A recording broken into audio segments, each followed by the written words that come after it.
नमस्कार, मैं हूं अनूप सक्सेना और आप देख रहे हैं साधना न्यूज। आज के उत्तर प्रदेश के सियासी एजेंडे पे हम एक कांग्रेस की जो एक कमेटी बनी है, कांग्रेस ने बनाई है, उस पर चर्चा करेंगे। उत्तर प्रदेश में कांग्रेस अपनी जमीनी ताकत मजबूत बनाने कोरोना संक्रमण का सहारा लेगी, यानी कि कांग्रेस महामारी संबंधी जमीनी हकीकत जानने अपने नेताओं और कार्यकर्ताओं को जनता के बीच भेजेगी। इसके लिए कांग्रेस ने पूर्व केंद्रीय मंत्री सलमान खुर्शीद की अगुवाई में एक टीम का गठन किया है। फैक्ट फाइंडिंग नाम की यह टीम महामारी के दौरान मानवाधिकारों का उल्लंघन, महामारी संबंधी आंकड़ों की हेराफेरी और लचर व्यवस्था की जांच पड़ताल करेगी। कहा जा रहा है कि टीम की रिपोर्ट को आधार मानकर कांग्रेस यूपी में अपनी रणनीति तैयार करेगी और उसी के अनुसार प्रदेश विधानसभा चुनाव से पहले सरकार पर राजनीतिक हमला बोला जाएगा। साथ ही टीम दौरे के दौरान कांग्रेस के निष्क्रिय हो चुके कार्यकर्ताओं का मनोबल बढ़ाने के लिए भी काम करेगी। इतना ही नहीं, हाशिए में आने के बाद घर बैठ चुके कांग्रेसियों को मूल धारा में वापस लाने के भी प्रयास किए जाएंगे। इस मुहिम का कांग्रेस को कितना लाभ मिलेगा, कांग्रेस की ये फाइंडिंग टीम पार्टी के लिए कितनी फाइटर साबित होगी, ये तो आने वाला समय ही बताएगा। राजनीति की नब्ज समझने वाले कहते हैं कि कांग्रेस 4.5 साल खामोश रही और अब जब चुनाव आ गया है तो सक्रियता दिखाने लगी है। ऐसे में उसकी ये सक्रियता पार्टी को संजीवनी दिला पाएगी, इस पर संदेह है। आज हम इसी विषय में चर्चा करेंगे कि कितनी कारगर साबित होगी कांग्रेस की फाइंडिंग टीम। आज हमारे साथ दो विशेष मेहमान हैं, हम उन पर चर्चा करेंगे।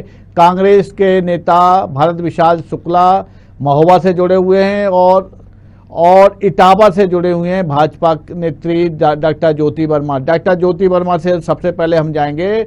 मैडम, समाजवादी पार्टी आपके खिलाफ तो आक्रामक पहले से ही है और अब कांग्रेस ने भी सक्रियता बढ़ा दी है, किसान भी लामबंद हैं, बहुजन समाज पार्टी भी अपने वोट बैंक को एकजुट करने की कोशिश में लगी हुई है। ऐसे में आप पे, आपकी सरकार पे चारों तरफ से हमला होने वाला है, कैसे बचेंगे इससे? जी, ये कोई नई बात नहीं है। ये तो सदैव से चला आ रहा है कि सारा विपक्ष जब एकजुट हो जाता है सिर्फ सरकार के खिलाफ और मोदी जी के खिलाफ जी। लेकिन जब कोई विपत्ति आती है तब ये विपक्ष पता नहीं रहता कि कहाँ चला गया है जी। और इनको क्या करना चाहिए, समाज के प्रति इनकी भी कोई नैतिक जिम्मेदारी है जी। नहीं मैडम, जिस तरह से समाजवादी पार्टी कह रही है और कांग्रेस भी अब वही भाषा बोलने लगी है कि आपने कोरोना संक्रमण के काल के दौरान अव्यवस्थाएं दुरुस्त नहीं की थी और जिसका खामियाजा पंचायत चुनाव में आपको भुगतना पड़ रहा है जी। जी हाँ, विशाल शुक्ला जी, सिर्फ बोलना आता है, करना कुछ भी नहीं आता है, सिर्फ बोलना आता है, बोल सकते हैं। चलिए, हम हमारे साथ कांग्रेस भाजपा सरकार है जी। मैडम, हम कांग्रेस नेता भारत विशाल शुक्ला जी हमारे साथ जुड़ गए हैं। विशाल जी, आपका स्वागत है। सर, सवाल हमारा ये है कि उत्तर प्रदेश में जिस तेजी से है ना कोरोना संक्रमण में नियंत्रण हो रहा है, लोग उससे जो नाराज थे अब धीरे धीरे समझने लगे हैं कि इसमें देरी हुई लेकिन अब दुरुस्त हो गई है। अब आप जो कर रहे हैं, अब आपने जो आपने फैक्ट फाइंडिंग टीम बनाए का गठन किया है, वो कितनी कारगर होगी सर? जबकि मुख्यमंत्री पूरे प्रदेश का दौरा कर रहे हैं, पूरे सूबे में जा रहे हैं और अब आपकी टीम बन रही है, यानी मुख्यमंत्री लगातार और भारतीय जनता पार्टी लगातार काम कर रहे हैं, लेकिन आपका दल जो है अब सो के जागा है सर? नहीं, ऐसा नहीं है। हमारा दल आज से नहीं है जी। पिछले साल भी जो है, जब प्रवासी मजदूर वापस आ रहे थे, उनके खाने पीने की समस्या आ रही थी जी, उनके आने जाने की समस्या आ रही थी, तब जो है कांग्रेस पार्टी ने, प्रियंका गांधी जी ने उनको जो है लाने के लिए जो है गाड़ियां भेजी थी। लेकिन उत्तर प्रदेश की सरकार ने और इस भारतीय जनता पार्टी की सरकार ने जो है इसलिए जो है उन गाड़ियों पे जो है उनको जाने से मना किया था। उनको शायद ये लग रहा था कि कांग्रेस पार्टी के नंबर न बढ़ जाए जी। दूसरा, जैसा कि आपने कहा कि कांग्रेस पार्टी अब सक्रिय हुई है, तो ये कहना एकदम गलत है, क्योंकि पिछले साल भी जो है सबसे पहले यदि किसी पार्टी के बड़े नेता ने जो है कोरोना की तैयारी के लिए कहा था, तो ये माननीय राहुल गांधी जी ने कहा था। तो राहुल गांधी जी का भारतीय जनता पार्टी के नेताओं के द्वारा, केंद्र सरकार के जिम्मेदार नेताओं के द्वारा उनका मजाक उड़ाया गया था। और ये कहा गया था कि राहुल गांधी जी देश को डरा रहे हैं, देश को भयभीत कर रहे हैं। यदि राहुल गांधी जी की बात उस समय जो है सरकार ने मान ली होती, तो ना पिछले साल जो है जो बर्बादी और तबाही हुई है इस कोरोना की वजह से, और इस साल भी जो बर्बादी हुई है और तबाही हुई है, इसका सामना नहीं करना पड़ता। और जो है आज जितने लोग परेशान हैं, कितनों के परिवार पिछड़ गए, कितने लोग जो है व्यवसायिक दृष्टिकोण से भी पिछड़ गए। सबसे बड़ी दुर्दशा तो मजदूर तबके के, मध्यम वर्ग के लोगों की। शुक्ला जी, चलिए, आपके दल और आपके नेता सक्रिय रहे, लेकिन आपका जमीनी कार्यकर्ता कहाँ है सर? गांव में कई ऐसे जनपद हैं, कई ऐसे ब्लॉक हैं जहां पर कार्यकर्ता भी नहीं है, झंडा उठाने वाला कोई नहीं है। हमारे कोई गांव ऐसा नहीं है, विशाल शुक्ला जी, ब्लॉक ऐसा नहीं है जहां हमारी पार्टी का संगठन ना हो। और देखिए, यदि कहीं मान लीजिए हमारी पार्टी के कार्यकर्ता कमजोर है, तो ऐसे कांग्रेस पार्टी के साथ नहीं है, सभी राजनीतिक दलों के साथ ये होता है। किन्हीं कारणों से जो है कोई ऐसी परिस्थितियां होती हैं, या मान लीजिए लोभ लालच की वजह से, कोई भय की वजह से, तो ये नहीं कहा जा सकता कि हमारे कार्यकर्ता नहीं है। सर, आपकी जो दल, आपका दल बहुत पुराना है, आजादी के पहले से है, और बड़ा और कई वर्षों आपने उत्तर प्रदेश की सियासत पर नेतृत्व किया है, आपके मुख्यमंत्री रहे, आपकी सरकार रही है। ऐसी दशा क्यों हो गई साहब उत्तर प्रदेश में कि आप जो आप कह रहे हैं कहीं कमजोर अगर है तो वहाँ सभी दलों में होता है, वहाँ उसको सुधारा जाएगा, ऐसी स्थिति क्यों आ गई सर? कहाँ नीतियाँ कमजोर रही सर आपकी? नीतियाँ कमजोर नहीं रही, कतई नीतियाँ कमजोर नहीं रही हमारी। अगर कमजोर रही है तो हम राष्ट्रवाद की नीति को लेकर के चले हैं। और उत्तर प्रदेश में 90 के दशक से जातिवाद इतना जोर से जो है हावी हुआ है कि उससे जो है राजनीतिक दलों ने, हमारे जो उत्तर प्रदेश की भोली वाली जनता थी, उनके दिलो दिमाग में जो है जातिवाद प्रवेश करा दिया। सर, ये आरोप तो है कि आज उत्तर प्रदेश हमारा जो है देश में अन्य प्रदेशों की तुलना में पिछड़ रहा है। सर, ये आरोप तो पूरा देश रहा है। मैडम, मैं एक सवाल कर लूं विशाल शुक्ला जी, फिर आपके पास आऊंगा। शुक्ला जी, आप तो ये तो आरोप आप पे लग रहा है कि आपने कुछ वर्गों को वोट बैंक समझ के उनका उपयोग किया, लेकिन उनके सुधार, उनके हित के लिए काम नहीं किया, उनके उत्थान के लिए कोई काम नहीं किया, जिससे दूसरी पार्टियां बन के उनको अपने साथ वो ले गई और आप कमजोर हो गए। सर भाई साहब, देखिए, आप स्पष्ट बताइए कि किस जाति, किस समाज के वर्ग के साथ हमने जो है अन्याय किया है और किसके साथ पक्षपात किया है? सर, मैं नहीं कह रहा हूं, जो आप पे आरोप लगाते रहे हैं, आपके दूसरे दल के लोग आरोप लगाते हैं कि आपने कुछ वर्गों का वोट बैंक के लिए का उपयोग किया, लेकिन उनके हितों की अनदेखी की आपने। इतने लगातार आप शासन में रहे सर, है ना, और इन वर्गों का उत्थान किया, जिससे वो उपेक्षित होकर एक नए दलों में वो शामिल हुए या आपसे अलग हुए सर? नहीं, ये एकदम गलत है जी। हमारे ऊपर जो भी आरोप लगाए गए हैं, केवल उन्होंने अपनी वोट बैंक की राजनीति को चमकाने के लिए आरोप लगाए हैं। देखिए, आजादी के बाद जो हमारा दलित वर्ग था वो वाकई में बहुत पिछड़ा हुआ था, बहुत दबा कुचला हुआ था। इसलिए जब हम सत्ता में आए तो हमने उनके लिए आरक्षण की व्यवस्था लागू की कि ये किसी तरीके से समाज में जो है एक समरूप दिखाई देने लगे। ये आर्थिक रूप से भी कमजोर है, शैक्षिक रूप से भी कमजोर है, तो उनके उत्थान के लिए हमने जो है ये आरक्षण की योजना लागू की। अब अन्य दल के राजनीतिक लोगों ने उसको वोट बैंक के नजरिए से देखा, जो गलत था। सर, इसके बावजूद भी अगर आपने सब कुछ किया, फिर से वो आपके हाथ से चले गए सर, ये तो सवाल खड़े करने वाली बात है ना सर? नहीं, देखिए, एक ये क्षणिक होता है, कभी कभी यदि कोई आप वर्षों से सत्ता में नहीं है सर उत्तर प्रदेश में। उत्तर प्रदेश में आप मुख्य विपक्षी दल भी नहीं बन पा रहे हैं सर, कई सब वर्षों से सर।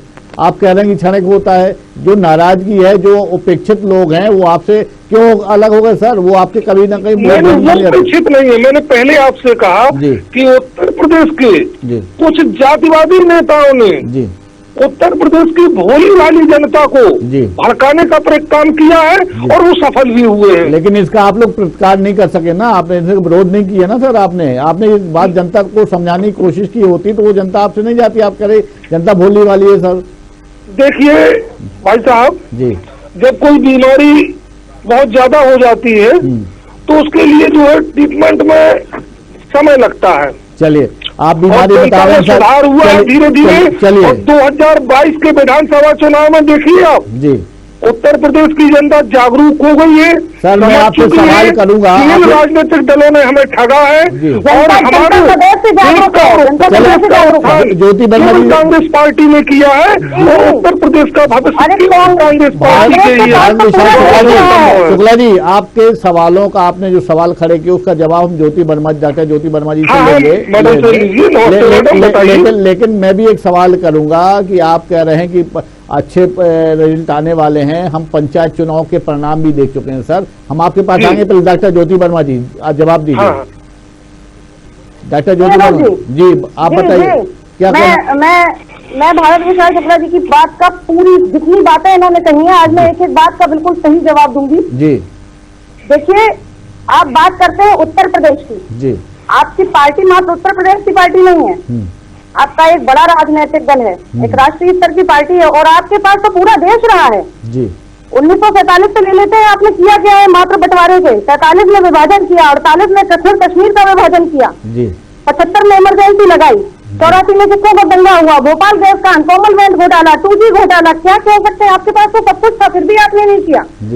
सन 1988 में राजीव गांधी की सरकार थी ना, सब कुछ आपके हाथ में था जी, सब कुछ आपके पास था जी, दोनों सदनों में आपकी चल रही थी। फिर आपने क्या किया, फिर कांग्रेस ने क्या किया। यदि उस समय कांग्रेस ने कुछ किया होता तो आज मोदी सरकार और बीजेपी सरकार को कुछ भी करने की आवश्यकता ही नहीं पड़ती जी।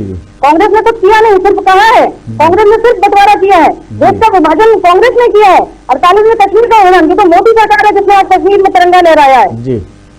लेकिन मैडम ये कह रहे हैं, भारत विशाल शुक्ला जी कह रहे हैं कि इनको 3 दलों ने छला है और 2022 में जो आने वाला समय है, चुनाव है, उसमें कांग्रेस अहम किरदार के रूप में उभरेगी और फिर से सरकार की तरफ जाएगी। ये अनूप जी, भारत जी की बात का मैं जवाब देती हूँ जी।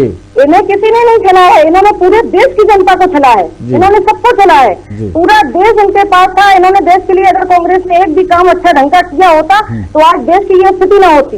और आज कांग्रेस की भी यही स्थिति है, पौंडीचेरी में भी कांग्रेस हार गई है ना पूरी तरह से जी। तो अगर कांग्रेस बहुत अच्छी थी तो फिर क्यों कांग्रेस इस तरह सब जगह हार रही है। चलिए मैडम आपके सवालों का जवाब लेते हैं, लेकिन चलिए आप पहले भारत शुक्ला जी क्या कह रहे हैं। मैडम का ये कहना है कि आपको किसी ने नहीं छला बल्कि आपने देश को छलाया सर। अब ये तो देखिए 47 में हम कहाँ खड़े थे, आज कहाँ खड़े हैं, और 7 साल पहले हम कहाँ खड़े थे, इसका जवाब जो है मैडम के पास है। लेकिन मैडम की मजबूरी है, क्योंकि मैडम भारतीय जनता पार्टी से जुड़ी है। मैडम जो बोल रही है वो अंतरात्मा से नहीं बोल रही है, मैडम जो बोल रही है केवल भारतीय जनता पार्टी आप भी पार्टी से जुड़े हैं मान्यवर, आप भी कांग्रेस पार्टी से जुड़े हैं मान्यवर, ऐसा नहीं है, आप भी जुड़े हुए हैं। अगर मैं किसी पार्टी से जुड़ी हूँ तो आप भी जुड़े हैं। ये नहीं है, मेरा कहना ये है कि 47 में आजादी के बाद देश की क्या हालत थी और 2014 में क्या हालत है जी। आप इसका कंपेरिजन करिए, किसी पब्लिक के व्यक्ति से पूछिए। आपने जो घोटाले गिनाए उन योजनाओं के बारे में भी, अरे कांग्रेस पार्टी तो वो पार्टी है जिसने व्यक्ति के जन्म से लेकर के और मरने के बाद तक की योजना दी। जब महिलाएं गर्भवती होती हैं तो उनको ये टीकाकरण की योजना कांग्रेस पार्टी के द्वारा दी गई। देखिए शिक्षा, चिकित्सा, ये सब फ्री दिया गया जी जी। डॉक्टर ज्योति वर्मा, डॉक्टर ज्योति वर्मा नहीं, मुझे भाई साहब 1 मिनट का समय दे दीजिए। जी जी जी जी बोलिए बोलिए। उसके बाद देखिए यदि कोई गरीब व्यक्ति है जी, कोई पिछड़ा है, दलित है, तो उसको आरक्षण की व्यवस्था कांग्रेस पार्टी ने की। यदि शिक्षा में उसके पास पैसा नहीं है तो शिक्षा के लिए लोन की व्यवस्था कांग्रेस पार्टी ने दी। यहाँ तक कि शादी भी यदि गरीब व्यक्ति नहीं कर पा रहा तो शादी के लिए भी अनुदान देने का काम जो है कांग्रेस पार्टी ने किया है। और यदि फिर वो वृद्ध होता है तो उसके लिए वृद्धा पेंशन की व्यवस्था की, और यदि वो मर जाता है तो उसकी पत्नी के लिए विधवा पेंशन की भी व्यवस्था की है। तो कांग्रेस पार्टी ने जन्म के पहले से और मरने के बाद तक की व्यवस्था की है मनुष्य की। जी, लेकिन ये बात गलत हो तो आपने इतना सब कुछ किया, इसके बावजूद उत्तर प्रदेश की जनता ने आपको नकार दिया, आपको पूछ भाई साहब ये समय की बात होती है। मैंने आपको बताया कि लोगों ने बरगलाया। उत्तर प्रदेश की जनता बड़ी भोली भाली सीधी सादी जनता है। आपने जो गिनाया 47 से, अगर सर बरगलाया तो आप लोग क्या कर रहे थे? आप जनता को हकीकत क्यों नहीं बता पाए सर? आप बरगलाने की बात कर रहे हैं तो हकीकत क्यों नहीं बता पाए? आप ये क्यों नहीं मान रहे कि कहीं ना कहीं आपकी चूक हो गई सर? भाई साहब कभी कभी क्या होता है जी, एक झूठा व्यक्ति बहुत अच्छी बात कह देता है जी, और बहुत अच्छा व्यक्ति हो सकता है कि उतनी अच्छे तरीके से ना समझा पाए जी जी। तो हम अच्छे तरीके से समझाने में, क्योंकि हम निष्कपट रूप से थे जी, हमने समझाया, जनता को नहीं समझ में आया तो समझाने जनता को चलिए जो है इन्होंने कुचक्र के जरिए कहीं जातिवाद का जहर देके, कहीं धर्म का नारा देके, कहीं किसी का भी नारा देके इन्होंने उनको छला और हमारे वोट बैंक पर सेंध लगाई। लेकिन अब ऐसा नहीं है। उत्तर प्रदेश की जनता की, पूरे देश की जनता जाग चुकी है। उसे जानकारी है कि हमारा भविष्य किस राजनीतिक दल के हाथ में है। और 2022 देखिए आप, उत्तर प्रदेश में कांग्रेस की सरकार पूरे बहुमत से बनने जा रही है। डॉक्टर ज्योति मैं जवाब लूंगा, लेकिन एक सवाल भी मेरा है आपके साथ, इसके साथ। मैडम आप सरकार में हैं तो स्वाभाविक से है कि एंटी इनकम्बेंसी होगी आपके खिलाफ। वहां पे आपके सरकार के, आपके दल के जो केंद्र सरकार में मंत्री हैं, सांसद हैं, कुछ मंत्री सूबे के मंत्रियों ने, कुछ विधायकों ने कई पत्र लिखे हैं माननीय को और नाराजगी जताई है। ये सब कुछ इतना ज्यादा है कि उसको कैसे मैनेज कर पाओगे? और ऊपर से विपक्ष भी आपके खिलाफ पूरा तैयारी करके बैठा है। पहले मैं भारत जी की सवाल का जवाब देती हूँ, फिर आपके सवाल का जवाब देती हूँ, आप पर भी आती हूँ। जैसे इनका कहना है कि धर्म के आधार पर, तो पहली बात तो ये समझ लें कि जिस देश में हम रहते हैं वह एक धार्मिक देश है, धार्मिक मान्यताओं से भरा हुआ है और गणतंत्र है, जहाँ हर धर्म के मानने वाले लोग रहते हैं।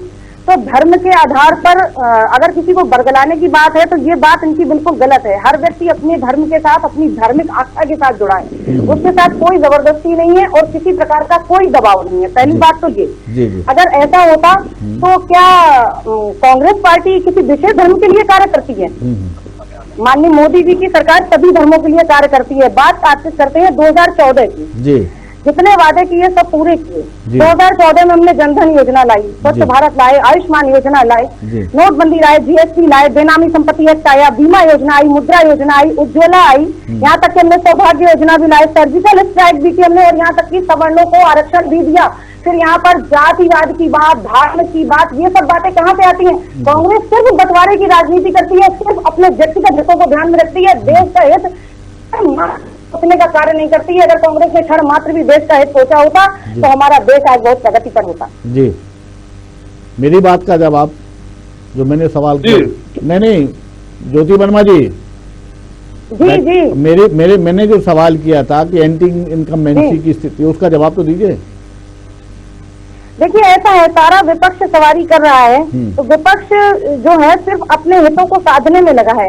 कोरोना संक्रमण के दौरान मैडम सुनिए तो, विपक्ष को छोड़ दीजिए, आपके दल के कई केंद्रीय मंत्री, आपके कई सांसद, आपके दल के कई विधायक, आपके दल के कई सूबे के मंत्रियों ने पत्र लिखे हैं मुख्यमंत्री को।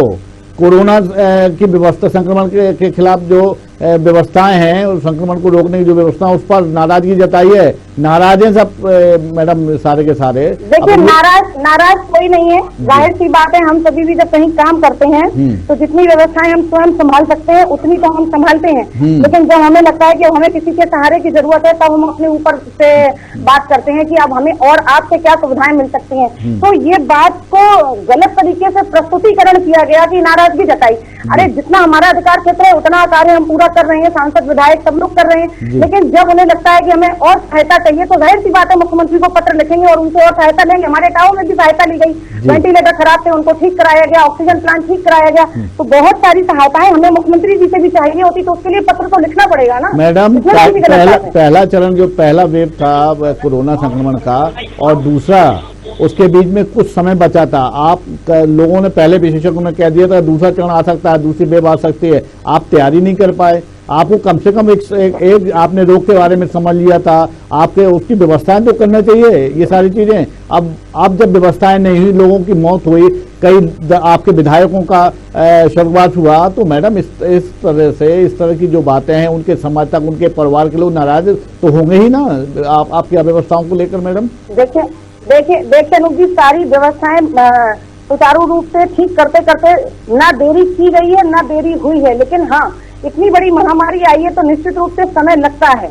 हाँ समय लगते लेकिन अब पूरी व्यवस्थाएं रोज सोचते हैं और सब ठीक चल रहा है, क्योंकि अचानक से कोई भी आपत्ति किसी एक परिवार पर भी आ जाती है तो उसको सुधार करने में 2-3 दिन का समय लगता है। ये तो इतना बड़ा देश है और इतनी बड़ी महामारी शुक्ला जी, समय तो लगेगा। शुक्ला जी, आपने मैडम की बात सुनी, उसका जवाब भी मैं चाहूंगा, लेकिन सर आप जब पिछला चुनाव हुआ और अब तक 4.5 साल हो गए, 4.5 साल में प्रभावी आपकी सक्रियता कहीं नजर नहीं आई सर। आप तो घर में बैठे थे, अब जब चुनाव हुआ तो अब एक्टिवनेस आपकी दिखाई दे रही है सर। आप बराबर मेहनत करते रहे, हम जमीन पे मेहनत करते रहे जी, ऐसा नहीं है जी।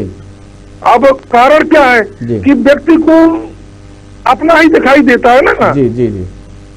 तो समस्या ये है, इस बार कांग्रेस ने जो जमीनी स्तर से मेहनत की है जी, और हम जो 1988 के पहले थे जी, उसी स्थिति में वापस आने वाले हैं सर। एक मेरी जिज्ञासा है, या ये मैंने एक आपको सूचना दे दूं, पिछले दिनों हमने एक डिबेट की थी, उसमें कांग्रेस के एक प्रतिनिधि थे जिन्हें हाशिए पे रखा गया, जिन्हें पार्टी ने निष्कासित किया। उन्होंने कहा था, ऑन एयर कहा था कि हमने कई नीतियों के बारे में चुनाव के तत्काल बाद मैनेजमेंट को कहा, प्रबंधन को कहा और नेतृत्व को कहा, लेकिन हमने जो बात कही उसका परिणाम ये रहा कि हमें पार्टी से ही हटा दिया गया। हम घर में बैठे, हम तो समर्पित कांग्रेसी हैं, कहीं नहीं जाएंगे, आज भी इंतजार कर रहे हैं कि थोड़ी नीतियां बदलें। तो सर ऐसे उन्होंने कहा था, और मुझे जो जहां तक जानकारी, ऐसे दर्जनों लोग ऐसे हैं जो पूरे आपके यूपी में बैठे हुए हैं घर में, और वो जनाधार वाले नेता हैं सर। नहीं ऐसा नहीं है। देखिए कभी कभी क्या होता है जी, सत्ता पक्ष के लोग और खास करके उत्तर प्रदेश की सत्ता में ऐसे लोग हैं कि जो अन्य दलों में अच्छे व्यक्ति हैं जी, उनको या तो डरा के या उनको धमका के या उनको प्रलोभन दे करके जी जी, उनको अपने पक्ष में लेते हैं जी। तो ऐसे ही हमारे दल के भी कुछ ऐसे नेता हैं, उनका ये भी कहना था शुक्ला जी, उनका ये भी कहना था कि पिछले इलेक्शन में 80% दूसरे दलों से आए नेताओं को टिकट दे दिया, वो हार गए, हारने के बाद फिर वो अपने दल में चले गए। तो जब आपके समर्पित कार्यकर्ता हैं जो ग्राउंड लेवल पे सक्रिय थे, उनकी अगर आप उपेक्षा करेंगे तो कांग्रेस कैसे सक्रिय हो पाएगी सर? कैसे? नहीं कोई उपेक्षा नहीं करेंगे, और ये सभी दलों में होता है, चुनाव के समीकरण देख करके ही जी, क्योंकि स्थितियां बनती हैं जी। और कांग्रेस इस बार जो है, कई बार क्योंकि पिछला चुनाव हम सपा से गठबंधन में लड़े थे जी जी, तो कुछ गठबंधन की मजबूरियां होती हैं, तो उन मजबूरियों के तहत ये करना पड़ता है यार राजनीतिक दल को। चलिए वही कांग्रेस पार्टी ने भी किया। सवाल डॉक्टर ज्योति वर्मा से ले लें। डॉक्टर ज्योति वर्मा जी, अब ऐसा कहा सुना जा रहा है, ऐसी खबर है कि जल्दी ही यानी इसी महीने या इसी सप्ताह शायद आपके मंत्रिमंडल का फेरबदल होना है, और ऐसे कयास लगाए जा रहे हैं, मंत्रिमंडल का फेरबदल होना है मैडम, ऐसे कयास लगाए जा रहे हैं कि कम से कम 6 से 7 मंत्रियों को बाहर कर दिया जाएगा। तो क्या जो मंत्री बाहर होंगे वो नाराज नहीं होंगे, उनके समर्थक नाराज नहीं होंगे? मैडम ये नाराजगी बाहर कर, हाँ जी बताइए। ये नाराजगी आपको कहीं भारी तो न पड़े मैडम? देखिए मैंने पहले भी ये बात बताई है जी, कि बाहर कर दिए जाएंगे या स्थानांतरण किया जाएगा, दोनों चीजों में बड़ा फर्क है। बाहर कर दिए जाएंगे, मतलब ये नहीं है कि उन्हें निकाल के कहीं फेंक दिया जाएगा। हाँ, फेर बदल है तो ये मंत्रिमंडल का अपना फैसला है, मंत्री जी का अपना फैसला है कि मंत्रिमंडल को सुचारू रूप से करने के लिए और क्या क्या व्यवस्थाएं उसमें देखनी है। तो इसका मतलब ये नहीं है कि बाहर कर दिया जाएगा। हाँ, ये हो सकता है कि किसी को कहीं और जगह भेजा जाए। कुछ दिनों बाद आचार संहिता लग जाएगी, अब अगर नए मंत्री आएंगे तो उन्हें कितना काम करने को मौका मिलेगा मैडम? समय कितना रह गया अब चुनाव में आपके? भाजपा का एक एक कार्यकर्ता जमीनी स्तर पर कार्य करता है सर, उसे कितना मौके की आवश्यकता नहीं है। भाजपा जमीन से जुड़ी पार्टी है और उनको ये नहीं कि हम 2 महीने में क्या काम कर पाएंगे, हम पिछले कई सालों से काम ही करते चले आ रहे हैं, इसीलिए हमें कोई मुद्दा नहीं बनाना पड़ता है। जी अच्छा, जो समाजवादी पार्टी काम करते हैं, जो समाजवादी पार्टी, सपा और किसान नाराज हैं और कांग्रेस भी अब आपके पीछे झंडा उठा के खड़ी हो गई है, तो अब आप इन सारे लोगों से कैसे एक साथ निपट पाएंगे? एक सवाल पहले भी मैंने पूछा, फिर से दोबारा पूछा इस पे। बिल्कुल सारे लोगों से निपटा जाएगा। ये सारे लोग तो पहले भी एक साथ थे, ये सारे लोग के अलग अलग थे पहले। चलिए भारत विशाल शुक्ला जी, आप जल्दी में कमेंट करूंगा मैं। भाई साहब 1 मिनट जी, जैसा अभी ने कहा कि ये सारे लोग हमारे साथ थे जी, अरे 1989 का देखिए, राजीव गांधी के खिलाफ भारतीय जनता पार्टी, जनता दल, जिसमें जो है मुलायम सिंह जी भी थे, चंद्रशेखर जी भी थे, कम्युनिस्ट पार्टी, जितने राजनीतिक दल थे सब हमारे खिलाफ, कांग्रेस के खिलाफ एकजुट हुए थे। दूसरी चीज, अभी इन्होंने कहा था कि 1989 में जब कश्मीर से ब्राह्मणों का पलायन हुआ, उस समय किसकी सरकार थी? वीपी सिंह देश के प्रधानमंत्री थे, भारतीय जनता पार्टी केंद्र में उनको समर्थन दिए थी। लेकिन ये गलत बोलते हैं और गलत सोशल मीडिया पर जल्दी से सही मायने में कश्मीरी पंडितों के पलायन भारतीय जनता पार्टी करती है और देश के वो मसले पूरे किए हैं जो दशकों से मतलब कोई पूरे ही नहीं कर पाया। सरकारें आई और कितनी सरकारें गई। बिल्कुल, भारत विशाल शुक्ला जी और डॉक्टर ज्योति वर्मा जी, निश्चित तौर पर जब चुनाव आ गए हैं तो आरोप प्रत्यारोप तो लगेंगे ही, दोनों दल मुखर होंगे ही, लेकिन निर्णय फैसला लेना है जनता को, जनता को लेना है, तैयारी क्या है। लेकिन निश्चित तौर पर विपक्ष में बैठे दल और सत्ता दल को ये सोचना होगा कि कांग्रेस कार्यकर्ताओं की को कैसे सक्रिय किया जाए और मतदाताओं की नब्ज कैसे परखी जाए, इस पर इनको निर्णय लेना पड़ेगा और जल्दी करना पड़ेगा। फिलहाल आज की चर्चा पे इतना ही। कल हम एक बार फिर से सियासी एजेंडे में नए मुद्दे के साथ, नए पैनल के साथ हाजिर होंगे। तब तक के लिए नमस्कार।